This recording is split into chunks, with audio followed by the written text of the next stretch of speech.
UPSC का एक और प्रश्न लेकर आया हूं और आज की इस वीडियो में मैं अनाउंसमेंट कर देता हूं सभी लोगों के सामने कि मैं एक अधिकारी के साथ यानी कि अधिकारी देखिए डिस्ट्रिक्ट मजिस्ट्रेट की तैयारी करता हूं और साथ ही साथ बता दूं कि एक बहुत बड़ा मतलब आपके जितने भी धरती पर ईश्वर है सभी लोगों का मैं भक्त हूं।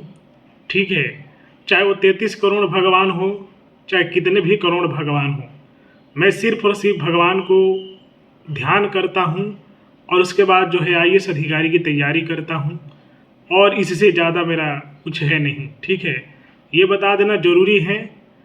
अब इसमें जो कि मैं बहुत सारे नीति लागू कर देता हूँ, यदि जनता इन सब नीति को लागू करवा दे अपने जनप्रतिनिधि से तो जो है कानून व्यवस्था कायम रहेगा। जिस गांव में, जिस राज्य में, जिस जिला में कानून व्यवस्था रहता है वही राज्य, वही गांव, वही घर जो कि सबसे विकसित होता है। यही वजह है कि अमेरिका और यूरोपियन कंट्री हमसे आज आगे हैं।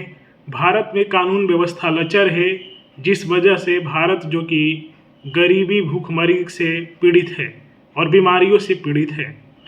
तो चलिए ये प्रश्न हम देखते हैं कि प्रश्न है, ये नीति शास्त्र का प्रश्न है कि सार्वजनिक जीवन के आधारित सिद्धांत क्या है।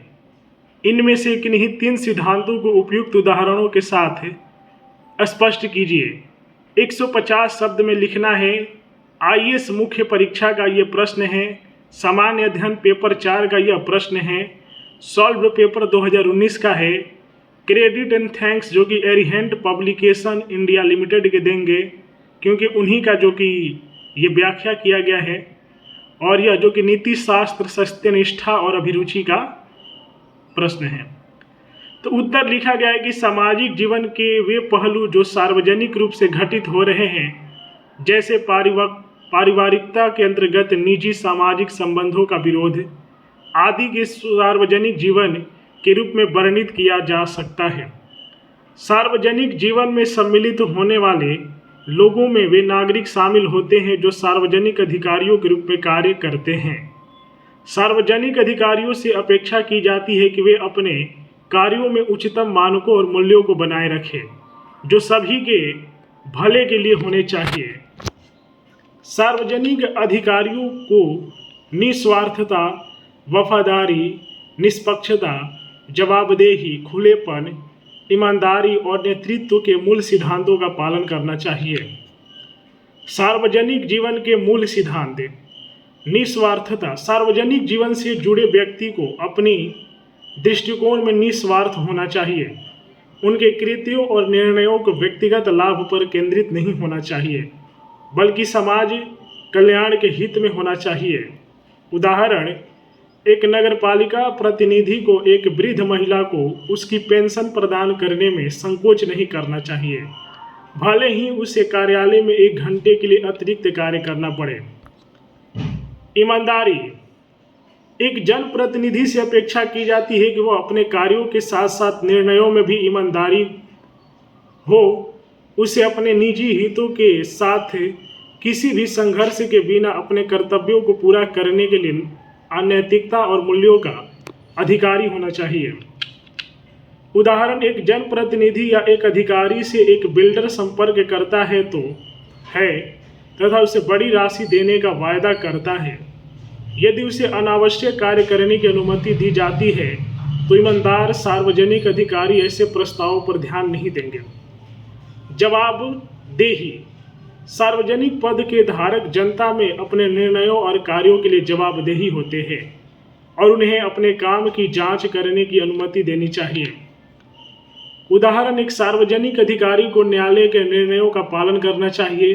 भूमि के नियमों और कानूनों के लिए सार्वजनिक अधिकारियों को जवाबदेही सार्वजनिक प्रणाली के प्रति उनकी जवाबदेही को प्रदर्शित करती है। इस प्रकार लोक सेवक को लोगों की आवश्यकताओं के प्रति संवेदनशील होना चाहिए और उनके अधिकारों पर ध्यान में रखते हुए संवेदनशीलता के साथ व्यवहार करना चाहिए। इसी का बी नंबर प्रश्न है कि लोक सेवक शब्द से आप क्या समझते हैं। लोक सेवक प्रत्याशित भूमिका पर विचार कीजिए। 150 शब्द में लिखना है। नीति शास्त्र, सत्यनिष्ठा और अभिरुचि का प्रश्न है। तो व्याख्या में लिखना है कि एक लोक सेवक सरकार या उसकी एजेंसी द्वारा सार्वजनिक क्षेत्र में कार्यरत नागरिक होता है। लोक सेवक केंद्र, राज्य या स्थानीय सरकार के लिए कार्य करता है। लोक सेवकों में शिक्षक, केंद्र सरकार के अधिकारी, पुलिस अधिकारी आदि शामिल है, जो नागरिकों के हितों के लिए सेवा देते हैं। वह अपनी अधिकारी की क्षमता में सार्वजनिक रूप से अच्छा कार्य करता है तथा उन्हें उन संसाधनों के प्रबंधन से भी निपटना होगा जो सार्वजनिक कल्याण के उपयोग के लिए है। यह सामूहिक हितों के लाभ के लिए प्रयासरत रहता है। एक लोक सेवक को अपनी भूमिका का निर्वाह करते हुए जवाबदेही, सत्यनिष्ठा, ईमानदारी, सार्वजनिक सेवा के प्रति प्रतिबद्धता, नीति के प्रभावी क्रियान्वयन, नेतृत्व, कमजोर वर्गों के प्रति सहानुभूति जैसे कुछ मूल्यों पर बल देना चाहिए। लोकतांत्रिक राज्य व्यवस्था में लोक सेवक की अपेक्षित भूमिका के में निम्न को सम्मिलित किया जाता है। लोक सेवक अपनी सभी जिम्मेदारियों को सर्वोच्च निष्ठा के साथ निभाने के लिए प्रतिबद्ध होंगे। लोक सेवकों को अपने निजी हितों और सार्वजनिक हितों के लिए अपने अधिकारी के कर्तव्यों के बीच किसी भी संघर्ष को हल करना होगा। लोक सेवकों का दायित्व है कि वे जनहित की सेवा करें, लोकतांत्रिक व्यवस्था में जनता के विश्वास को बढ़ावा दें और व्यावसायिकता के लिए प्रतिबद्ध हो। एक लोक सेवक उच्चतम नैतिक मानकों का पालन करने, निष्पक्षता बनाए रखने और अपनी जिम्मेदारियों का निर्वहन करने में हितों के टकराव से मुक्त होने के लिए प्रतिबद्ध होगा। लोक सेवक को नागरिकों के प्रति वस्तुनिष्ठ और गैर पक्षपाती होना चाहिए। वे अपने कर्तव्यों को ईमानदारी और निष्ठा के साथ निभाएंगे। एक लोक सेवक देश के संविधान के आदर्शों के लिए प्रतिबद्ध होगा, जो नीतियों के शासन के विषय में लोगों के सामूहिक ज्ञान का प्रतिनिधित्व करता है। इस प्रकार एक लोक सेवक राज्यों की नीतियों का निष्पक्षता, प्रतिबद्धता, ईमानदारी के साथ लागू करने के लिए कार्य करेगा।